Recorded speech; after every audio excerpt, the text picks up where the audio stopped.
My father's ring struck the glass tabletop with a hard, metallic crack, and every conversation in the private dining room at Avra Madison stopped at once. The pendant lights above us threw clean white circles across polished marble, half-finished champagne flutes, glossy copies of Forbes, and the leather portfolio he had just slapped open in front of my investors. My mother stood at his shoulder in a cream silk suit, one hand pressed theatrically to her chest, the other pointing straight at me with a trembling red nail. My brother Grant leaned against the back of an empty chair, jaw tight, phone already raised chest-high to record. Around them, my chief operating officer Jonah Reyes pushed back from the table, so abruptly his chair legs scraped the stone floor. The Forbes features editor narrowed her eyes and closed her notebook, and my head of communications, Melinda Cho, went perfectly still with one hand wrapped around the stem of her glass. "She's lying," my father said, voice carrying through the fluorescent spill from the open kitchen and the softer amber light over our table. "Self-made? That's what she told all of you. Self-made. I funded her company. My name is Naomi Ellison. I'm 32. And this is the story of how I went from being the daughter my family forgot to the woman who made them regret remembering me." No one moved. That first silence was so complete I could hear the faint hiss of the espresso machine behind the bar. My mother stepped forward before I said a word. "You don't get to erase us, Naomi," she said, and her voice came out low and practiced, the same voice she used at charity luncheons and church receptions when she wanted people to think she was softer than she was. "After everything we sacrificed, after everything your father gave you." Grant gave a short laugh without smiling. "Just tell them where the seed money came from," he snapped. "Or should I do it for you?" Across the table, Jonah looked at me. Not panicked. Measuring. Waiting. The thing about growing up invisible is that people confuse your silence with ignorance. They assume that because you don't interrupt, you don't notice. Because you don't beg, you don't keep score. My father opened the portfolio and slid 3 pages across the table with 2 fingers. Wire confirmations. Account statements. Copies, not originals. I recognized them immediately. He had even highlighted the figures in yellow. "There," he said. "Transfers from Holloway Residential Holdings. $400,000 over 18 months. That's your startup money. That's what paid for your office, your developers, your launch. You let a national magazine call you self-made while pretending your family did nothing." Melinda finally found her voice. "Mr. Holloway," she said carefully, "this is a private event." "No," he barked. It became a public event when she used our family name for a lie. He had always known how to use volume the way other men used height. He didn't yell often. He projected. He filled a room until everyone else felt smaller. My mother turned to the editor from Forbes, a woman named Rebecca Pike, and widened her eyes with perfect wounded elegance. "I'm sure this isn't the kind of false narrative your publication wants attached to its cover features." Rebecca didn't answer. She just looked at me over the rim of her glasses. Grant took 2 slow steps around the table, expensive loafers striking the stone floor like a metronome. "You know what the worst part is," he said, now performing for the room, shoulders loose, mouth curled. She always did this. She'd disappear, then show up when there were cameras. Same thing at school, same thing at college, same thing now. Make everyone think she did it all alone. That almost made me smile. Because he was right about one thing. I had been alone for almost every important moment of my life. My kindergarten graduation had happened in a multipurpose room that smelled like crayons and floor polish. I remember scanning rows of folding chairs for my parents and finding only the glare off the gymnasium lights and a cluster of strangers' faces. My first violin recital, my 8th grade academic awards night, my state debate final, my high school graduation, my scholarship ceremony at Columbia, the day I signed my first lease, the day my app went live, the day I rang the opening bell for our Series A. Every milestone in my life had one thing in common. There was always an empty seat where family should have been. They missed everything. They always had a reason. Grant's travel tennis tournament, my father's client dinner, my mother's museum board gala, a migraine, traffic, a mix-up on the date, an apology sent hours later with flowers chosen by an assistant who never got my name quite right. And now, because my face was on the cover of a magazine resting on cold marble under flattering light, suddenly they were punctual. Jonah leaned in, forearms on the table. "Naomi," he said quietly. Do you want me to call security? My father straightened. Call whoever you want. I'd love for them to hear how this little founder fairy tale was financed. A few people at neighboring tables were openly watching now. One man had stopped halfway through setting down a tray. 2 junior associates from our law firm had frozen near the entrance with their phones lowered but ready. My mother knew exactly what she was doing. She loved witnesses. Public humiliation was her preferred currency. She could wound you in a tone soft enough to make anyone who heard it think she was simply disappointed. You should say something, she murmured to me. Unless, of course, you can't. I looked down at the pages in front of me. Highlighted wire transfers. Clean numbers. Very convincing to anyone who didn't know the full story. Very dangerous to people who thought the story began where they wanted it to begin. Rebecca Pike closed her notebook and asked, Ms. Ellison, do you dispute these documents? Grant pounced on the question. There it is. He grinned then, and I saw the old version of him for a second. Not the 30-year-old man with a private club membership he couldn't actually afford, but the boy who used to stand in my bedroom doorway, taking things he wanted because he knew no one would stop him. My trophies, my headphones, cash from a birthday card, space, oxygen, attention. He had spent his whole life moving through our house as if the air belonged to him. My father placed both hands flat on the table and leaned toward me. You built your image on our money, he said. You'll correct it tonight. You'll tell them you lied, and then we'll discuss what you owe your family. There it was. Not truth, not pain, not even pride. Collection. My mother lowered herself into the empty chair beside him, smoothing her silk skirt over her knees, posture perfect. We were willing to handle this privately, she said. But if you insist on making us look greedy, Naomi, we can be very public. I let the words settle over the table. In the reflection of the glass, I could see them all at once. My father trying to look righteous and failing. My mother trying to look injured and overplaying it. Grant trying to look amused and gripping his phone, so hard the knuckles were white. Jonah watching me with the calm alertness of a medic. Rebecca watching everyone. They had rehearsed this. I could tell from the folder, the timing, the fact that they waited until the dessert plates had been cleared and the Forbes issues had just been handed around. They had timed the scene for maximum damage. They assumed I would react the way I always had as a child. Go quiet. Go red. Fold inward. Try to explain. Instead, I picked up my water glass and took a slow sip. Grant blinked. My father frowned.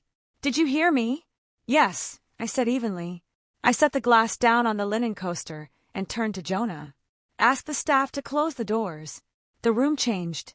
It was subtle, but I felt it happen. Like a temperature drop just before a storm front arrives. Jonah stood without hesitation and nodded to the maitre d'. 2 sets of doors at the back of the room were pulled shut. The hum from the restaurant softened. No one left. My mother sat up straighter. Excuse me. I folded the top page back over the other 2 and slid the stack neatly into alignment. No, I said, looking at my father now. No one should miss this. Grant's smile faltered. That was the moment they realized I wasn't trapped. That was the moment the night actually started. I reached into my bag, took out my phone, and placed it screen down beside the water glass with deliberate care. Then I opened my own folio, a slim graphite leather case Jonah had handed me when we arrived, and removed an iPad. My father laughed once, sharp and contemptuous. What is this supposed to be? Context, I said. I tapped the screen. The wireless display in the private room woke up behind me, the one we'd been using earlier for photos from the feature shoot. Forbes cover, team pictures, product metrics, all of it vanished, replaced by a white screen with black text and a date stamp. April 14th, 2026. A voicemail transcript. My mother's voice filled the room a second later, perfectly clear through the ceiling speakers. If she wants to play self-made, let her. We'll let the magazine print it, then Stephen walks in with the transfers, and we ask for what's ours. She won't risk the press calling her a fraud. For the first time that night, my mother's face lost its shape. Her mouth simply parted. Grant pushed away from the chair. Where did you get that? I ignored him and swiped to the next slide. Another transcript. Same day. Same call. My father's voice this time. If she fights it, we say we were trying to keep it private. Families settle these things quietly. She always panics in public. A sound escaped my mother, not quite a word. Rebecca Pike's pen was back in her hand. I don't understand, my father said, but his voice had dropped a full register. That call was private. Yes, I replied. It was. That's what made it so useful. He looked at my brother. My brother looked at my mother. That glance told me two things. First, none of them knew who had given me access. Second, they were already looking for someone lower in the hierarchy to blame. I zoomed in on the highlighted transfer my father had brought. Let's start with your favorite exhibit, I said. The $400,000 in wire transfers from Holloway Residential Holdings to me. You're presenting these as founder capital. Family investment. Proof that I lied to Forbes. That's exactly what they are, Grant snapped. No, I said. They were repayments. The word landed heavily. I turned the screen again. Same transactions. Wider frame. A connected account tree. Original source highlighted in blue. The funds had not originated with my father's company. They had originated in a custodial account opened in my name 20 years earlier. My grandmother Evelyn Marlowe left me a trust after the car accident that killed her, I said. It was supposed to pay for school, housing, and whatever remained after I turned 25. You and Mom were custodians. No one at the table moved. Jonah exhaled through his nose. He already knew, but hearing it aloud in front of them seemed to satisfy something ancient and righteous in him. I continued. Between 2011 and 2018, you transferred $860,000 out of that account into Holloway Residential Holdings. You labeled it short-term internal use. Then you used a portion of my own money to make those repayments in installments, which you are now attempting to present as parental investment in my company. My father stared at the screen. Color was leaving his face in a visible wave, like milk spreading through dark coffee. That's absurd, my mother whispered. That trust was in my name, I said, with my social security number. My attorney confirmed it. So did the bank. Grant laughed again, but this one cracked in the middle. You're twisting paperwork. I swiped. A bank letter appeared. Then the custodial agreement. Then the signature card. And then the forensic signature comparison. You also forged my name 3 times, I said. Age 19, age 22, and age 24. The one at 24 was sloppy. You forgot that my signature changed after I broke my wrist. My mother sank back in her chair so hard the wood hit the wall. No, she said. No, we were managing family assets. We were protecting everyone. Actually, I said, and I kept my voice very calm, you were converting my money through your company and calling it parental support. That was the line that broke the balance of the room. Grant started talking over me. My father started talking over him. My mother was saying my name as if repetition could soften the facts. The words tangled into one frantic knot. This is insane. You ungrateful. We paid for everything. You can't say that. I let them burn through a few seconds of it. Then I raised one finger. They stopped. People always imagine control looks loud. It doesn't. Most of the time, it looks like the person least interested in proving they have it. I turned to the next file. These are the texts your assistant sent last Tuesday, I said to my father. The ones asking a former employee of mine for archived invoices and cap table drafts. We have a statement. We also have the security footage from outside my office when Grant paid him $5,000 in cash. Grant's face went gray so quickly it was almost clinical. That's a lie, he said, but he didn't sound angry anymore. He sounded young. It's on video. My mother's eyes flicked to him. Grant. He swallowed. It wasn't like that. I changed slides again. A draft press release appeared on the screen. Not ours. Theirs. For immediate release. Family of Forbes featured founder seeks correction regarding false self-made claims.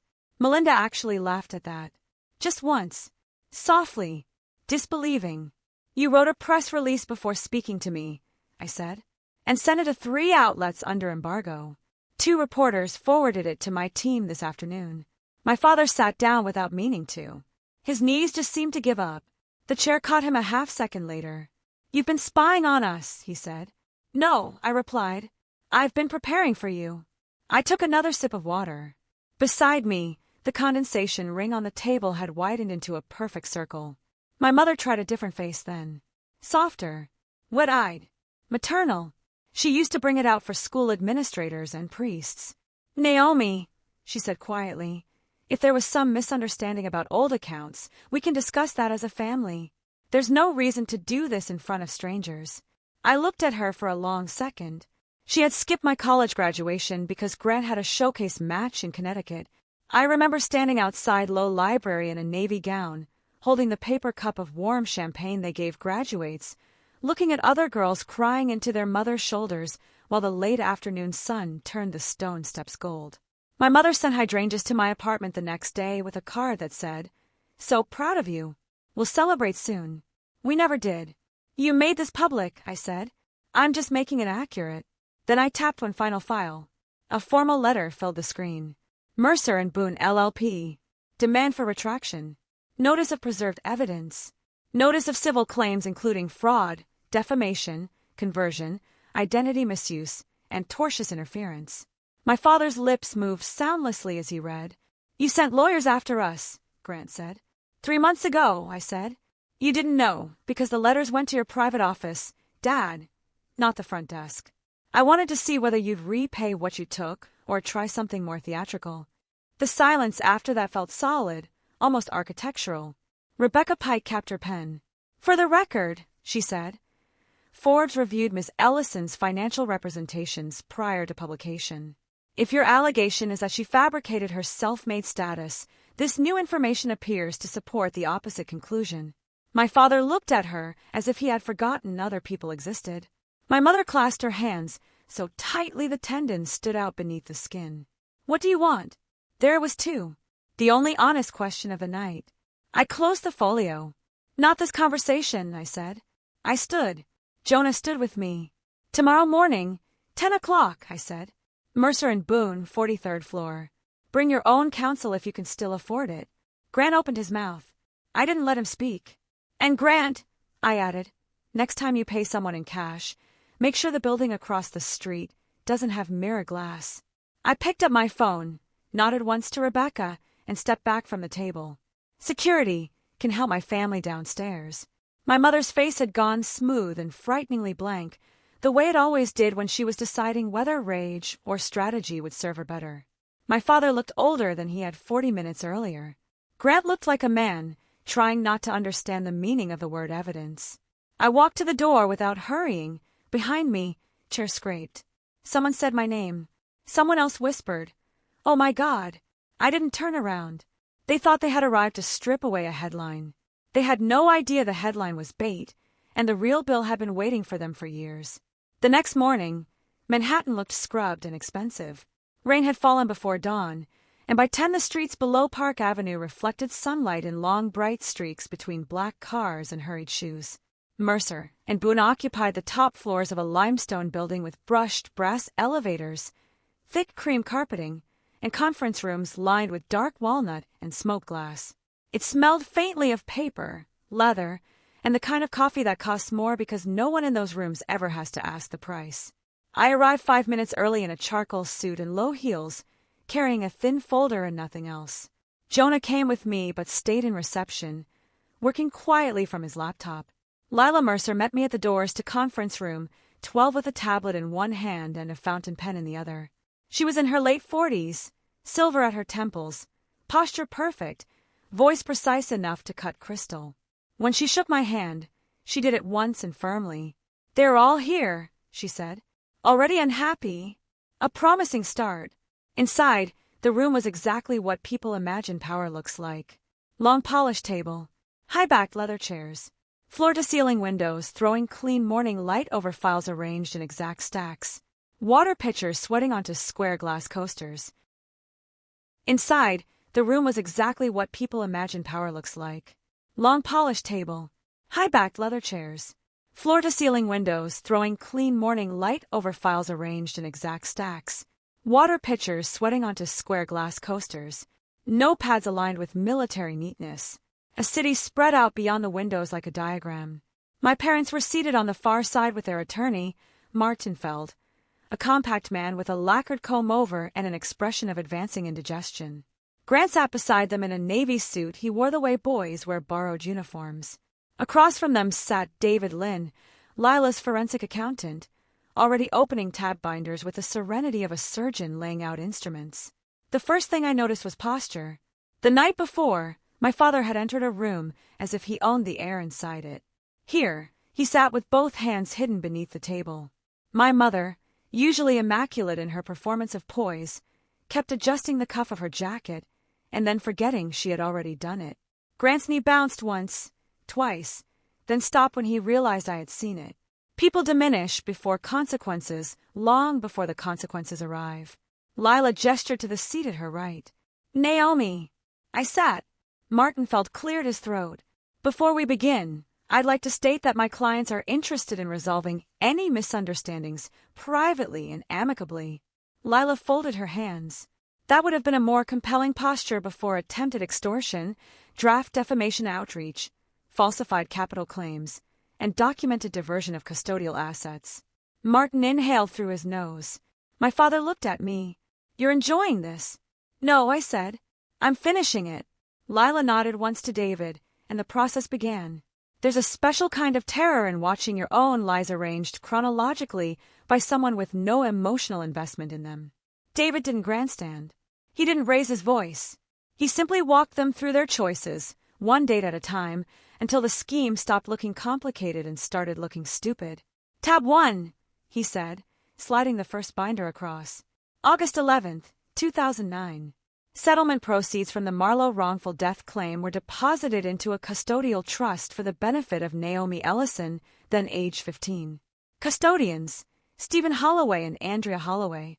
My mother flinched at her full name. Tab 2, September 3rd, 2011, through February 14th, 2018. 31 transfers from the custodial account into Holloway Residential Holdings. Combined total, $860,000.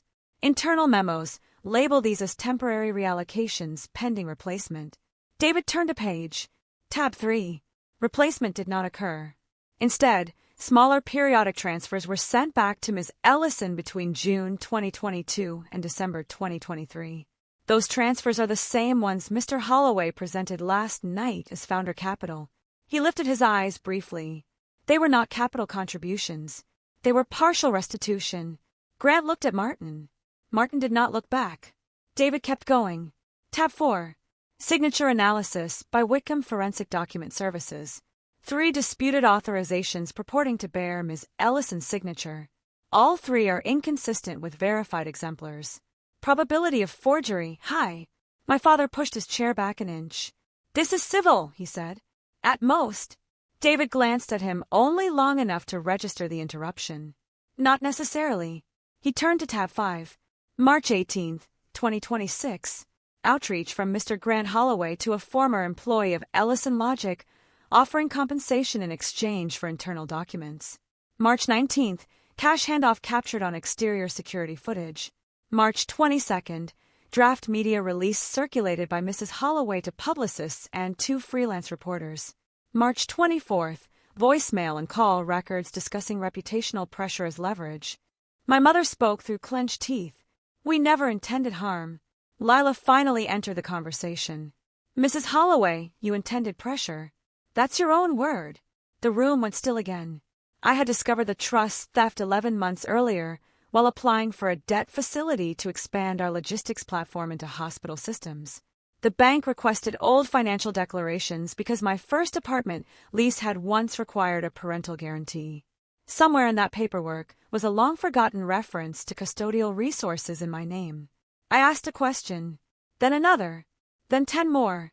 By the end of that week, I had learned that the money my grandmother died, leaving me, had vanished into the same company my father spent years calling a burden he carried for the family.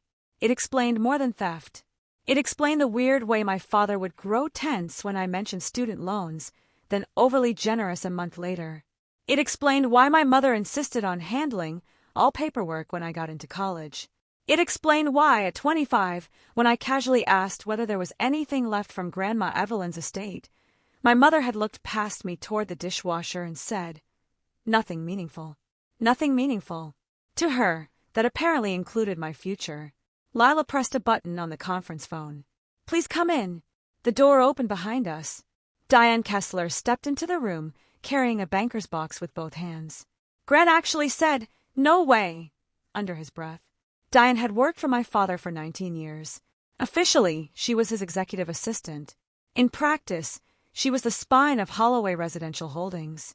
She scheduled his meetings, fixed his mistakes, found the checks he lost, softened the calls he refused to return, remembered anniversaries he forgot, and kept his ego from poisoning everyone around him. She dressed in simple navy sheath dresses, wore her reading glasses on a silver chain, and had the kind of patient expression people underestimate right up until she tells them exactly how much damage they've done. My father stood halfway. "Diane." She didn't look at him. She set the box down beside David and removed a stack of files secured with red bands. Lila said, "Miss Kessler has provided emails, ledger notes, and instruction memos corroborating the transfers, the backdated classifications, and Mr. Holloway's intention to characterize restitution as investment after the Forbes feature." Martinfeld closed his eyes briefly. My mother turned to Diane with genuine shock, which almost amused me. People like my mother treat loyalty as a renewable resource. They never imagine it can expire. "Why would you do this?" she asked. Diane answered in the same calm tone she used to reschedule contractors. "Because when Stephen realized the books wouldn't survive an outside audit, he prepared to blame me. Because I'm too old to start over after prison. And because Naomi was 16 years old when you started taking that money." My father's face hardened. "You were paid very well to handle confidential business." "I was paid," Diane said, "to manage your calendar, not your crimes." It was the cleanest sentence anyone had spoken that morning. Grant threw up a hand. "Dad said it was temporary." Diane looked at him then. "He says a lot of things." Lila slid an affidavit across the table. "Miss Kessler signed this yesterday. It is notarized. If we file, it goes in with the first wave." My mother turned on my father so quickly her chair squealed against the floor. "You told me the trust would be replenished after the Hartford deal." My father stared at her. "Don't do this here." "No," she said, voice rising. "You said it was a bridge loan." He dropped all pretense then. "And you were happy to use it when Grant needed tuition, so spare me." There it was. The fracture. Grant sat forward. "What does that mean?" Neither of them answered fast enough. He looked from one face to the other, and I watched the exact second childhood loyalty collided with adult comprehension. "My tuition," he said slowly. "My apartment in Boston. The restaurant buy-in. That was her money." My mother covered her mouth. My father snapped, "Lower your voice." Grant shoved back from the table. "You told me the family office covered it." "There is no family office," Lila said dryly. "There is, however, a substantial paper trail." Martinfeld, who had been quiet too long, finally put both palms on the table. "I need to speak with my clients separately." "No," Lila said. "Not yet." She slid another document forward. "This is the civil complaint," she said. "Unfiled. For now. It includes fraud, conversion, breach of fiduciary duty, identity misuse, defamation, tortious interference, and civil conspiracy. There is also a prepared criminal referral package for the district attorney's office if we decide the conduct warrants it. Depending on the tax treatment of these transfers, we may also share materials with federal authorities." My father went still. "This is extortion." Lila's expression did not change. "No. Last night was extortion. This is math." She turned a page. "Here are your choices. 1. Litigate and watch discovery turn your private conduct into a public record. 2. Settle today. Full retraction. Immediate admission that Ms. Ellison's business was not funded by family capital. Confession of custodial misuse under seal. Structured repayment through asset liquidation, liens, and insurance. A non-disparagement clause, so broad your grandchildren will feel it, and complete withdrawal of all claims, spoken or implied, to Ms. Ellison's company, brand, likeness, or earnings. If you comply fully, Ms. Ellison reserves the right to delay criminal referral." My mother looked at me in disbelief. "You would do this to your own family." I met her eyes. "When I was 10, I won the district reading medal and waited outside the school auditorium in scratchy tights and patent leather shoes until the janitor locked the side doors. My father had promised he would come after his showing. My mother had promised to leave Grant's piano lesson early. I sat on a varnished bench under flickering hallway lights until my English teacher, Mrs. Donnelly, drove me home in her Volvo, and handed me a paper bag with a bruised apple and a cereal bar because she said she thought I might be hungry. When we pulled into our driveway, the house was dark. No note, no car. I ate the cereal bar in the garage before going inside because even then I understood something humiliating about being forgotten on an empty stomach. People hear stories like mine and assume the wound is the absence. It isn't. The wound is the repetition. The way a person can be taught, over and over, that whatever is happening to them matters less than whatever is happening to someone else. So when my mother asked how I could do this to family, I heard the question correctly. How could I stop allowing them to define the word? I'm doing this, I said quietly, because you are. Grant was no longer looking at me. He was looking at my father with something much colder than anger. Did you know the Forbes thing was coming because of me? No one answered. Grant laughed once, hollow. You did. You used me to get in the room. My father's jaw flexed. Don't be dramatic. Dramatic? Grant's voice rose. You told me she was humiliating the family. You told me she cut us off and called us dead weight. You told me she owed all of us. He looked at me then, and whatever I saw in his face wasn't innocence. He had made his own choices. He had taken the cash. He had shown up ready to bury me. But for the first time in our lives, he also looked like a person who understood he had not, in fact, been the favorite. Not really. Favorites are cherished. He had simply been weaponized more profitably. Martenfeld stood. 5 minutes. Private caucus. Now. Lila nodded once. Conference room 9. You may use it. They rose in pieces, not together. My mother gathered her bag with shaking hands. My father reached for the binder, then thought better of it. Grant shoved his chair back, so hard it hit the credenza. Diane stepped aside as they filed out. No one touched anyone else. After the door shut, the room exhaled. Jonah slipped in quietly from reception and took the seat nearest the wall. How bad? Lila said. They're officially in the stage where everyone thinks the smartest move is betrayal. Promising, Jonah said. Diane removed her glasses and rubbed the bridge of her nose. In daylight, without the shell of office composure, she looked tired in a way that reached the bone. You didn't have to come in person, I told her. Yes, she said. I did. I waited. She set the glasses down. When you were 17, your father left the scholarship packet from Columbia on his desk for 3 days. You remember that? I did.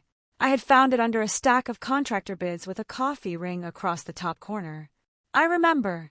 He told me not to overnight the housing forms because he said you'd probably change your mind anyway. Diane's mouth tightened. I sent them myself. A strange warmth passed through me then. Small. Delayed by years. But real. You were the reason I got the room assignment on time.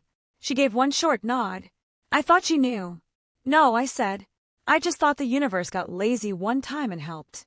Jonah looked away, giving the moment privacy without leaving it. Diane inhaled slowly. I should have told you sooner. About all of it. Maybe, I said. But you're here now. She smiled at that, faintly. There is no clean way to describe what happens when a person from the architecture of your old pain quietly steps to your side. It doesn't erase the damage. It doesn't redeem the years. But it changes the map. Suddenly a hallway you thought was empty contains one lit doorway. 28 minutes later, they came back in. My father first, face set into something brittle and official. My mother behind him, mascara repaired but not perfectly. Grant last, eyes red-rimmed and furious at everyone equally. Martenfeld looked like a man who had just calculated the price of every bad decision in the room and disliked the total. We have revisions, he said. Of course they did. The next 90 minutes were clinical. Numbers were adjusted. Timelines confirmed. Language tightened. One Hampton's property went into immediate sale. A life insurance policy was assigned. My father's remaining interest in 2 development parcels was placed under lien.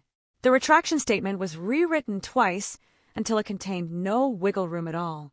Grant insisted on separate representation regarding the cash payment to my former employee. Lila encouraged that instinct. My mother demanded confidentiality. Lila granted exactly enough to protect ongoing business matters and no more. At one point, my father tried one last angle. He leaned back, looked at me as if we were suddenly alone, and said, You know, if you file any of this, Your name gets dragged through it too. Reporters love daughters who sue their parents. I answered before Lila could. I know, I said. That's why I made sure they'd find exactly what I wanted them to find. He frowned. The Forbes profile, I said. The self-made language. The photographs. The office location. The visibility. I knew you couldn't resist a public claim to something valuable if the room was glamorous enough. Grant stared at me. You baited us, he said. No, I replied. I gave you an opportunity to behave differently. The truth of that hit harder than if I had smirked. Martin placed the final signature page in front of my father. There is something almost sacred about watching a hand sign away a lie. My father held the pen too tightly. My mother signed with a fast, angry slash that had none of her usual elegance. Grant refused to look at me while he initialed his separate acknowledgement. Martin notarized. Lila countersigned. David logged each executed copy in a checklist, so orderly it bordered on artistic. When it was done, the room fell quiet. No music, no gavel, no dramatic outburst. Just paper, leather, sunlight, and the low mechanical hum of a city that did not care who had won as long as the traffic kept moving. My mother was the last to stand. She adjusted her sleeve again, then looked at me with an expression I had never seen on her face before. Not love, not guilt, not even hatred. It was the look of someone encountering a structure they had always mistaken for decoration and realizing, too late, that it was load-bearing. You've changed, she said. I rose and gathered my copy of the agreement. No, I said. I just stopped waiting in empty chairs for you. Then I left the room. The next few days were loud in all the ways that mattered and quiet in all the ways that saved me. The formal retraction went out within 48 hours. It was written in language so dry it almost became cruel. Stephen and Andrea Holloway acknowledged that previous statements suggesting Naomi Ellison's company was funded by parental investment were false. Ellison Logic was not capitalized by family contributions. Any prior implication otherwise is withdrawn in full. Their publicists sent it to the same people who had received the draft accusation. Rebecca Pike emailed me 3 sentences. We're satisfied. If you'd like to update the online feature with additional context about your background, we'd welcome it. I declined. I had no interest in rewriting the past for public consumption. I only cared that it stopped being usable against me. 3 weeks later, the first property sale closed. 2 months after that, the lien on the development parcels paid out. 5 months later, all principal had been repaid, along with fees, penalties, and an amount Lila described as the premium charged when people confuse private cruelty with strategic intelligence. 6 months later, I was standing barefoot in the kitchen of my new apartment in Tribeca at 7 a.m, waiting for coffee to finish dripping into a matte white carafe while winter sunlight laid pale gold rectangles across white oak floors. The apartment was quiet in the best way. Not empty, not lonely, just mine. The counters were honed stone. The hardware was brushed brass. There was a reading chair by the windows with a wool throw folded over one arm, and on the balcony I had planted rosemary, lavender, and one stubborn little lemon tree that Jonah said would never survive New York, but was still trying anyway. I wrapped both hands around the mug and stood barefoot in the light. There is a kind of peace that only makes sense after prolonged misrecognition. When no one is watching for the old version of you. When your phone is silent because silence is your choice, not your punishment. When the morning contains no negotiation. People always ask what karma looked like. They imagine one spectacular downfall. A headline, a mugshot, a public collapse in designer shoes. Real life is usually more textured than that. More proportional. More exact. My father lost his board seat first, not because of me directly. Officially, it was an internal confidence issue after discrepancies in past asset treatment raised concern among lenders. Unofficially, powerful men who spend their lives selling reliability tend to react badly when someone proves you've been borrowing from a teenage girl's dead grandmother trust.